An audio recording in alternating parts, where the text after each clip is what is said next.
আসসালামু আলাইকুম গাইস, কি অবস্থা সবার? দেখেন আমার লুলু লুলু বাচ্চাটা নিচে বসে আছে। সে খুবই চুপচাপ, একটু ধরতে গেলে ভয় পায়। খালি সে ভালো ভয় পায়, খালি ভয় পায় গেলে ভুল হবে, অনেক বেশি ভয় পায়, যা বলার বাইরে।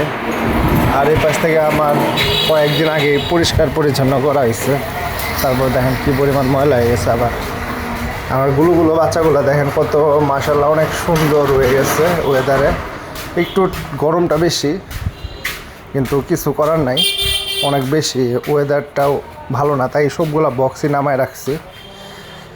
হ্যান্ড বক্স নামানোর উপরে রাখছি, দেখি শীতের মধ্যে ইনশাল্লাহ আবার ব্রিডিংয়ে দেবো, তার আগে দিব না, কারণ পাখির ক্ষতি হোক এটা আমি চাই না। পাখি অনেক কমায় ফেলছি ককাটেল। আর এই আমার গুলো বাচ্চা, এক পিস বাচ্চা একে রেখে দিছি, বললাম যে থাক, দেখি কিছুদিন থাকুক, বড় হোক, তারপরে দেখা যাবে না কি হয়। এই পর্যন্ত এইভাবে রেখে দিয়ে হয়েছে তাকে।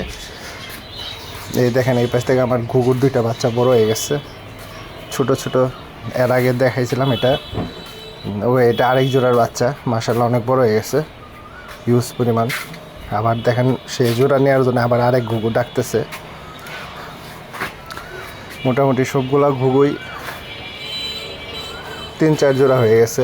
এক জোড়ার থেকে বিক্রি করে কমায় আবার বাড়ে, বাচ্চার থেকে বড় হয়, কমায় আবার বাড়ে, কমায় আবার বাড়ে, এইভাবেই চলতেছে। এক জোড়া যত কম রাখতে চাই তত বেশি বাড়ে। এই হলো মনে বলেন আমার ঘুঘুর অবস্থা। আর পাশাপাশি এই পাশ থেকে এখানে ককাটেলের বাচ্চাটা ভালো করে উড়াল শিখে নাই, হালকা হালকা উড়াল শিখেছে। একবার উড়াল দিতে দিতে পড়ে যায় সে, তা আমি আবার উঠাই দিই তাকে। এইভাবেই চলতেছে সে। আর এই পাশ থেকে সবগুলা 2 জোড়া 1 জোড়া করে রেখে দিছি ককাটেল। আর যদি এগুলাও যদি চান তাও দিয়ে দিব, কারণ পাখির প্রতি এখন একটু ধৈর্যশীল কমে গেছে, আগের মতো ধৈর্য নাই, সময় দিতে পারি না। এই জন্য বাসায় থেকেও একটু প্যারা দিতেছে মা বাবার কথা তো শুনতেই হবে, এই জন্য পাখি কমাই দিতেছি। সর্বোচ্চ 1 থেকে 2 জোড়া রাখবো, বেশি রাখবো না, বেশি রাখলেই সমস্যা, এই জন্য। আর ভিডিও লেংদি করব না, কারণ আপনার ভিডিও লেংদি করলে দেখতে পারবেন না, দেখতে অনিচ্ছুক হয়ে যাবেন।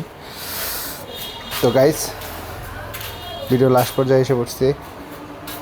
আর এই পাশ থেকে কারো যদি যাবা লাগে, অনেকেই মেসেজ করেন, আসলে মেসেজে সবসময় রিপ্লাই দিতে পারি না, তার জন্য যাদের যাবা লাগবে সরাসরি ফোন দিবেন, যোগাযোগ করবেন, ইনশাল্লাহ দিয়ে দিতে পারবো, কোনো প্রবলেম নাই। আর এ পর্যন্ত ভালো থাকেন, সুস্থ থাকেন, আসসালামু আলাইকুম। বেশি বড় করবো না, ভালো থাকেন। আর পাখির জন্য সবাই দোয়া করেন।